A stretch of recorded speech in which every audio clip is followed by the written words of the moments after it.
오늘 우리에게 주신 하나님 말씀은 마태복음 25장 31절부터 46절까지 말씀입니다. 31절부터 40절까지만 한 목소리로 읽겠습니다. 인자가 자기 영광으로 모든 천사와 함께 올 때에 자기 영광의 보좌에 앉으리니 모든 민족을 그 앞에 모으고 각각 구분하기를 목자가 양과 염소를 구분하는 것 같이 하여 양은 그 오른편에 염소는 왼편에 두리라. 그때의 임금이 그 오른편에 있는 자들에게 이르시되 내 아버지께 복받을 자들이여 나와 창세로부터 너희를 위하여 예비된 나라를 상속받으라. 내가 줄일 때에 너희가 먹을 것을 주었고 목마를 때에 마시게 하였고 나그네 되었을 때에 영접하였고 헐벗었을 때에 옷을 입혔고 병들었을 때에 돌보았고 옥에 갇혔을 때에 와서 보았느니라. 이에 의인들이 대답하여 이르되 주여 우리가 어느 때에 주께서 줄이신 것을 보고 음식을 대접하였으며 목마르신 것을 보고 마시게 하였나이까? 어느 때에 나그네 되신 것을 보고 영접하였으며 헐벗으신 것을 보고 옷 입혔나이까?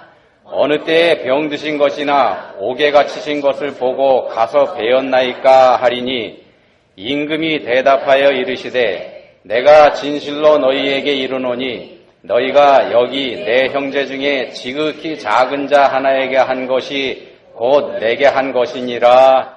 아멘. 옛날에 돈 많은 부자가 한 사람 살고 있었습니다.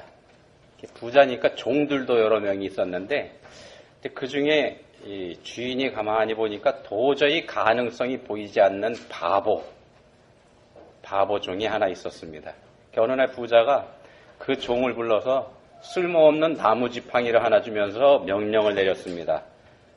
너보다 더 바보를 찾아서 그자에게 이 지팡이를 주고 돌아오너라. 사실은 그냥 내쫓아버린 겁니다. 몇 년이 지났을 때 부자가 병에 걸려서 죽을 때가 돼갔습니다. 죽음을 앞에 놓고 있는 그런 상황이 됩니다. 오래전에 쫓아냈던 그 바보종이 그 소문을 듣고서 부자를 찾아왔습니다. 바보의 손에는 여전히 그 지팡이가 들려 있었습니다. 자기보다 더 바보를 그때까지도 못 찾았다는 얘기입니다. 부자가 바보를 보고서 말을 합니다. 나는 곧 떠날 거다. 바보가 물어봅니다. 주인님, 어디로 가시게요? 멀리 간다. 그럼 언제 돌아오시나요? 한 달 후에 오시나요? 1년 뒤에 오실 건가요? 아니, 영원히 돌아오지 못한다. 이 말을 듣고서 바보종이 눈을 꿈뻑꿈뻑합니다. 그러다가 물어봅니다. 그러면 주인님, 그 길을 가기 위해서 뭘 준비하셨나요? 이 말을 들은 부자가 낙심한 표정으로 하늘을 한번 쳐다보고 땅을 쳐다보고 한숨을 푹 쉬고 그리고 대답을 합니다. 아니야. 아무것도 준비를 하지 못했구나. 바보가 깜짝 놀랍니다. 그러면서 자기가 들고 있는 지팡이를 건네주면서 그럼 이거라도 가져가세요.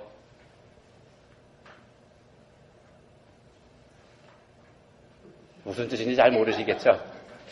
어떻게 생각하세요? 이 바보 종이 자기보다 더 바보를 마침내 찾은 걸까요? 오늘 본문 말씀은요, 우리가 잘 알고 있는 양과 염소 비유입니다. 마지막 때에 심판주로 오실 예수님께서 이 세상의 모든 사람을 양과 염소로 구분할 거다, 이 말씀을 여기서 합니다. 중간은 없습니다. 모든 사람이 양이 아니면 염소입니다. 둘 중에 하나로 구분됩니다. 양은 천국으로 갑니다. 염소는 지옥으로 가게 됩니다. 이 비유를 우리가 생각할 때마다 내가 양인지 알고 있었는데 예수님께서 혹시 실수하셔서 염소로 구분해버리면 어떻게 하실까? 우리 이런 걱정하죠. 그런 말씀이기도 합니다. 오늘 말씀을 통해서 양과 염소가 어떤 사람을 가리키는지 이거 한번 잘 구별해 보시고 천국에 대한 분명한 소망을 갖고 사시는 여러분들 되시기를 바랍니다. 여러분들 천국과 지옥, 이거 믿으십니까? 우리가 죽음을 맞게 되면 이 둘 중에 한 곳으로 가게 돼 있다. 이 사실을 여러분 믿고 계시는지요? 이거 믿으셔야지 됩니다. 성경에서 말씀하는 주제 중에서 가장 중요한 게 바로 이겁니다. 본문에서 염소로 지목된 사람들이 바로 이 사실을 믿지 않는 사람들입니다. 본문 말씀은 예수님께서 십자가에 달려 돌아가시기 이틀 전에 하신 말씀입니다. 예수님 자신이 이틀 후면 십자가에 못 박혀 돌아가실 거라는 사실 알고 계셨습니다. 그런 때 하신 말씀이기 때문에요. 예수님으로서는 당연히 꼭 해야 할 말씀, 그 중에서도 가장 중요한 말씀 하셔야 하는 시기였다는 뜻입니다. 이틀 전이니까는요. 이게 본문 말씀은 마태복음 25장에 들어있는 말씀인데 마태복음 24장과 25장이 한 묶음입니다. 여기서 예수님께서 마지막 때, 그러니까 종말에 대한 가르침을 주시고 있습니다. 24장에 보시면은요, 24장에서는 마지막 때에 무슨 일이 일어날지 이걸 말씀하시는데 그 24장의 뒷부분에서 무화과 나무에서 잎이 돋아나기 시작하는 걸 보면 여름이 가까웠다는 걸 너희가 알지 않냐. 그런 것처럼 마지막 때에 징조가 보이거든 때가 가까워졌다는 것 깨달아라. 이 말씀을 하십니다. 그리고 그 24장의 끝부분에 가서는요. 청지기 비유 말씀을 하십니다. 여기서 주인이 언제 올지 너희는 알지 못하니까 주인이 맡긴 일을 충성스럽게 감당하면서 주인이 언제 오더라도 칭찬을 들을 수 있도록 늘 깨어 있어라. 늘 깨어 있어라. 이 말씀을 하십니다. 마지막 심판 때를 말씀하시면서 예수님께서 제자들에게 하신 말씀이 뭐냐 하면 그러므로 너희는 항상 깨어 있어라. 깨어 있어라. 이 말씀입니다. 24장에서 이 말씀을 하셨습니다. 그리고 25장에 들어와서 그 말씀에 이어지는 세 가지 비유 말씀을 25장에서 더 하셨습니다. 열처녀의 비유, 달란트 비유, 그리고 양과 염소의 비유, 이렇게 세 가지입니다. 이 세 가지 비유가 다 같은 주제입니다. 깨어 있으라 이렇게 말씀하신 24장 말씀하고 연결되어 있다는 말씀입니다. 이 열처녀 비유에서는요. 10명의 처녀들이 신랑이 오기를 기다리다가 신랑이 생각했던 것보다 늦게 오는 바람에 다 잠이 들고 맙니다. 다 잠이 들어버렸을 때 신랑이 오죠. 근데 너무 늦게 오는 바람에 등잔에 기름이 다 떨어져 버렸습니다. 이때 지혜로운 처녀들은 미리 준비해온 기름을 사용하지만 지혜롭지 못한 처녀들은 그때에야 부랴부랴 기름을 사러 갔다가 혼인잔치에 들어갈 시간을 놓쳐버립니다. 못 들어가게 됩니다. 이 열처녀 비유 말씀의 마지막이 13절 말씀인데요. 거기서 이렇게 말씀을 합니다. 그런즉 깨어 있으라. 그런즉 깨어 있으라. 열처녀 비유의 결론이 깨어 있으라입니다. 깨어 있어야 천국에 들어갈 수 있다. 이런 뜻이 되지 않습니까? 근데 좀 이상합니다. 가만히 보면은요, 10명의 처녀들 모두 다 졸며 모두 다 잠을 잤습니다. 깨어 있었던 처녀는 사실 없습니다. 10명 중에. 근데 예수님은 기름을 미리 준비한 5 처녀는 깨어 있었던 것으로, 그리고 기름을 준비하지 않은 처녀들은 잠을 잔 것으로 간주하신 겁니다. 우리가 생각해야 되는 게 깨어 있어야 한다는 말씀의 뜻이 뭔가 하는 겁니다. 잠을 자지 말라는 말은 아니라는 말씀이 되죠. 깨어 있으라 이 말씀에 계속 이어지는 말씀, 그래서 우리가 주목해 봐야 됩니다. 13절 다시 보시면은요. 그런즉 깨어 있으라 너희는 그날과 그때를 알지 못하느니라. 이 깨어 있어야 한다는 말씀이 잠을 자지 말아야 한다 그 뜻이 아닙니다. 너희는 알지 못하느니라. 여기에 초점이 있습니다. 이게 자신이 알지 못한다는 그 사실을 아는 것, 이게 깨어 있는 겁니다. 내가 모른다는 걸 아는 것, 이게 깨어 있는 겁니다. 기름을 미리 준비한 5 처녀가 지혜롭다는 거는요, 자신들은 신랑이 언제 올지 알 수 없기 때문에 그에 대한 대비를 해야만 한다는 거, 알고 있었기 때문입니다. 그래서 지혜로운 처녀들입니다. 신랑이 도착하는 시간은 신랑에게 달려있다는 사실을 인정한 겁니다. 처녀 자신이 결정하는 거 아니라는 겁니다. 이걸 인정한 겁니다. 다시 말씀드리면 이 처녀들은 자신들에게는 한계가 있다는 사실을 알고 있었고 그에 대한 대비를 했기 때문에 지혜로운 사람이라는 겁니다. 이 반대로 어리석은 처녀들은요, 자신들의 생각을 의심하지 않았습니다.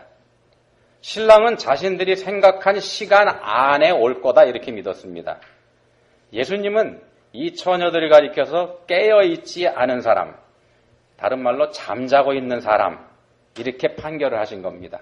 따라서 여기서 잠을 잔다는 거는요, 영적인 잠을 자는 거, 이걸 뜻합니다. 다른 말로 하면 이 사람들은 영적으로 깨어있지 못하고 잠든 상태, 영적으로 죽어있는 사람들이 됩니다. 그래서 그 사람들이 갈 곳이 지옥입니다. 깨어있지 못하고 잠든 사람들이 가는 데가 지옥입니다. 영적으로 깨어있는 사람, 자신의 한계를 알고 있는 사람입니다.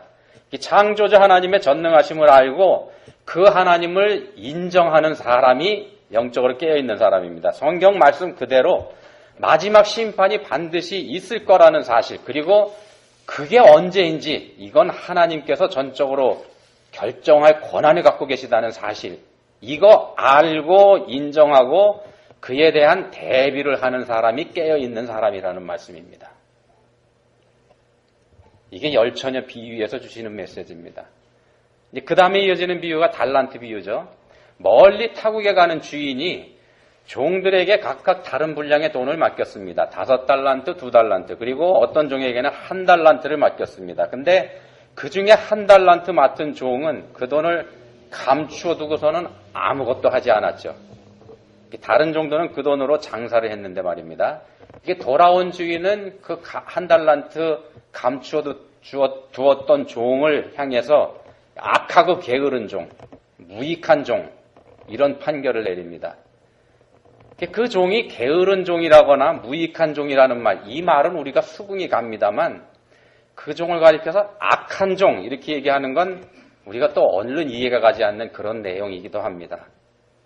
그렇지만요, 이 주인하고 이 종 두 사람의 대화를 우리가 잘 들어보면 주인이 종을 가리켜서 악하다고 한 이유 알게 됩니다.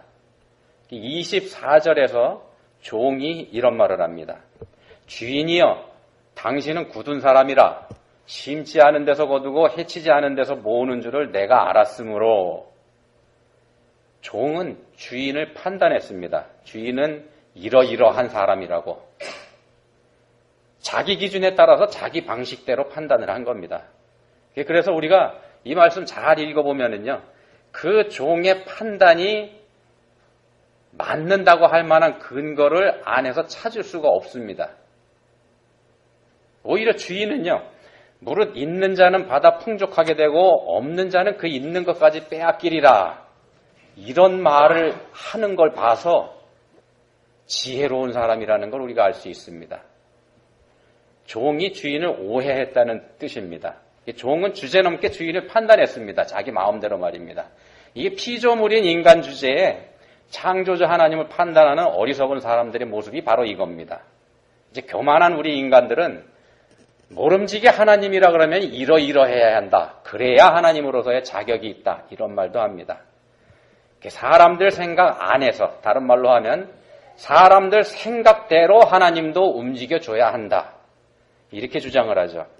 이게 우리 하나님 믿는 기독교인들도요, 하나님 믿는다고 하면서 나한테 이만한 믿음이 있고 내가 이만큼 봉사했으니까 하나님께서도 나한테 이만한 복은 주셔야 된다, 이렇게 생각하는 것도 그 중에 하나가 됩니다.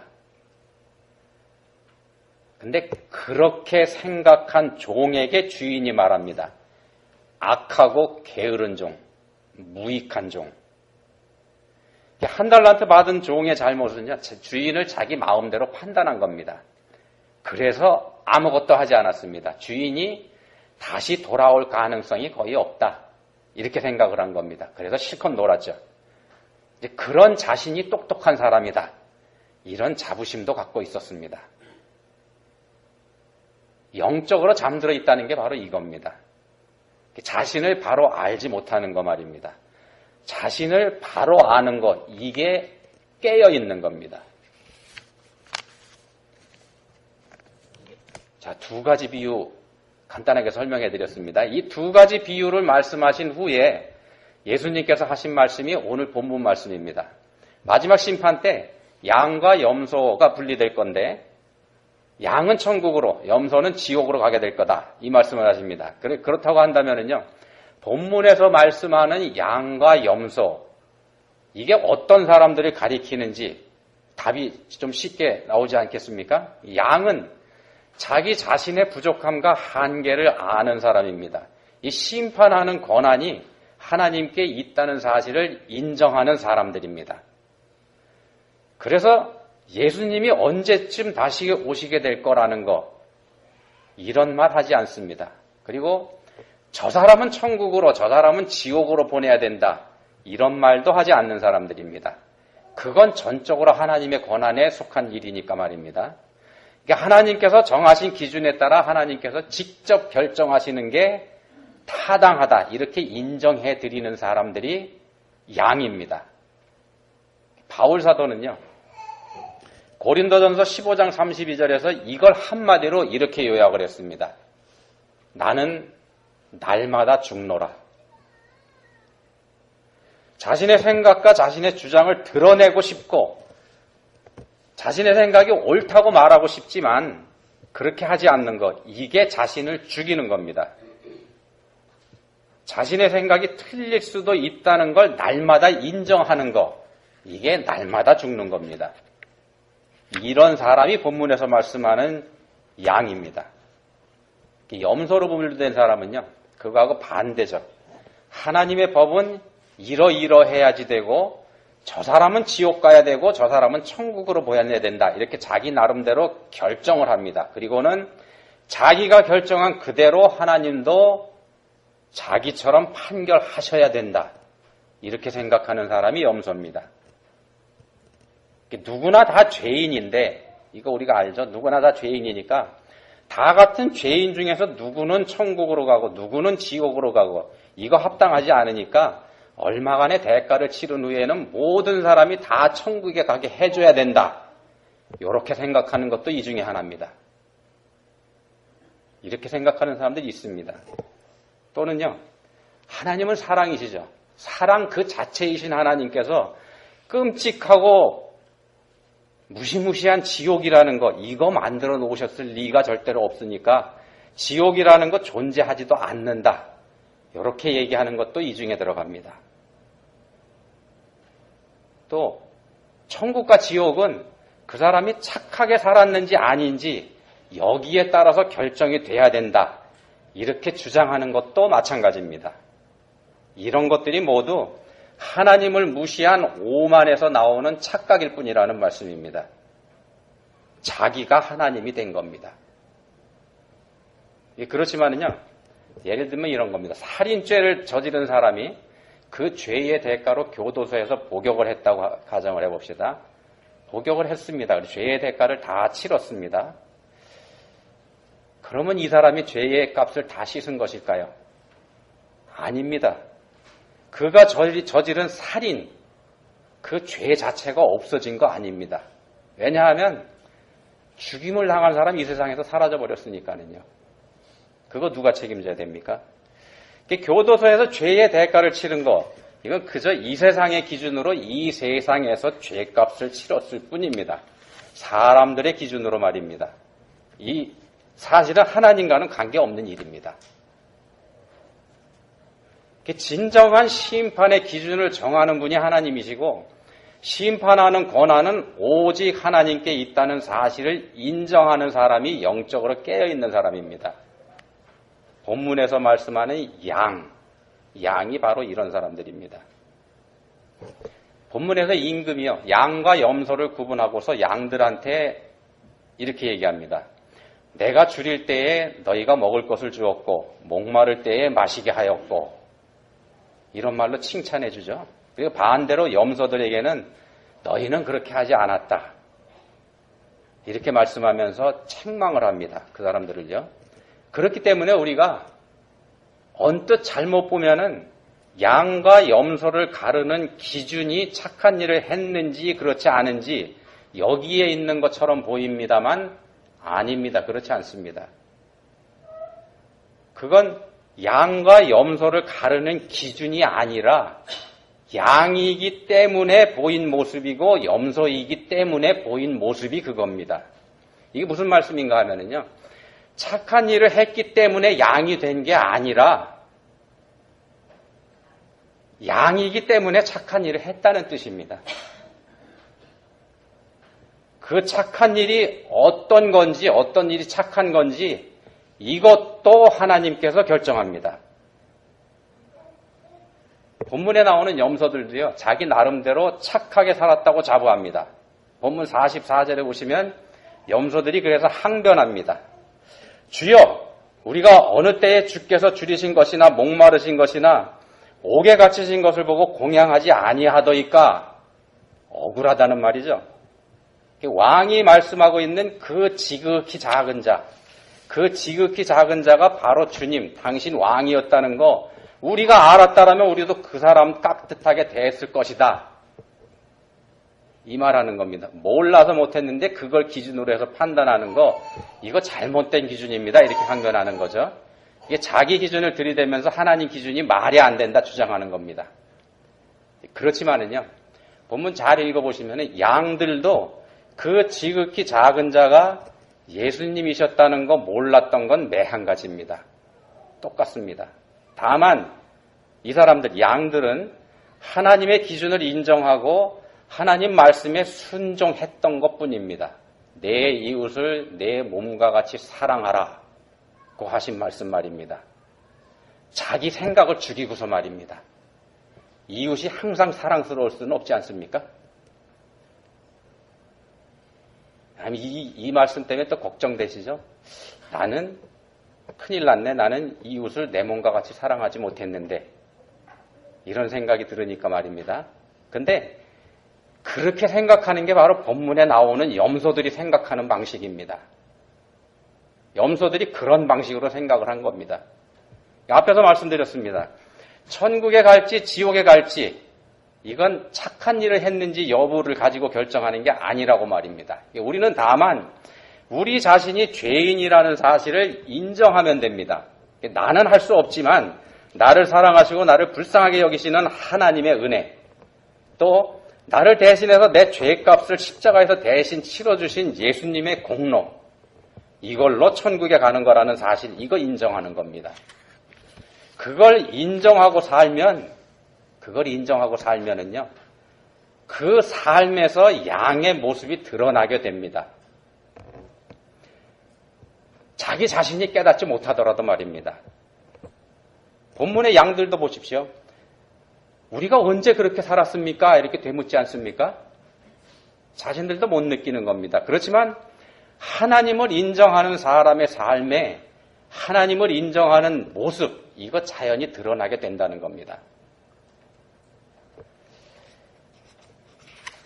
열처녀 비유의 초점은 자신의 한계를 인정한 처녀들이 신랑이 오는 때를 결정하는 권한, 이게 자신한테 있는 게 아니고 신랑 자신에게 있다는 사실을 인정한 거에 있습니다. 이 열처녀 비유의 초점이었습니다. 달란트 비유에서는 건방지게 주인을 판단한 종 자신에게 결정적인 잘못이 있다는 거, 이거 우리가 살펴봤었죠. 본문에서 양과 염소 비유에서는 하나님을 인정하는 사람들이 양으로, 하나님을 인정하지 않는 사람들이 염소로 구분이 됩니다. 하나님을 인정한 양의 삶에서는 하나님의 말씀에 순종하는 선한 모습이 드러나게 됩니다. 이거 숨기려고 해도 어쩔 수 없이 드러나게 됩니다. 깨어있는 삶이기 때문에 그렇습니다. 반대로 하나님을 인정하지 않는 염소의 삶에서는 자신의 주장과 논리를 펴는 교만이 드러날 수밖에 없습니다. 이것도 숨기려고 해도 드러날 수밖에 없습니다. 영적으로 잠들어 있는 겁니다. 나는 무익한 종이고 전능하신 하나님 말씀에 무조건 순종해야 하는 한계를 가진 존재라는 걸 인정하는 사람이 본문에서 말씀하는 양입니다. 깨어있는 사람입니다. 이제 그렇게 자기 자신이 스스로 양이라는 것을 인정할 때, 스스로 양이 됐을 때 양의 주인이 되시는 하나님의 인도와 보호도 받을 수가 있습니다. 하나님 말씀 앞에서 날마다 자신의 주장을 죽이는 깨어있는 우리 모두가 될 수 있기를 예수님 이름으로 축원드립니다. 기도하시겠습니다. 하나님 아버지, 예수님께서는 당신 자신을 지극히 작은 자로 낮추셨습니다. 그리고 그렇게 하는 사람이 천국에서는 큰 사람이다, 이렇게 가르쳐 주셨습니다. 그렇지만 저희는 그 말씀 온전하게 믿지 못합니다. 저희 마음속에 교만 때문입니다. 하나님 아버지, 저희를 불쌍히 여겨주십시오. 이제는 말씀 앞에서 날마다 저희 자신을 죽이는 깨어있는 사람들 다 될 수 있기 원합니다. 그리하여서 영원한 생명을 갖게 해주시기 원합니다. 저희를 도와주십시오. 예수님 이름으로 기도합니다. 아멘.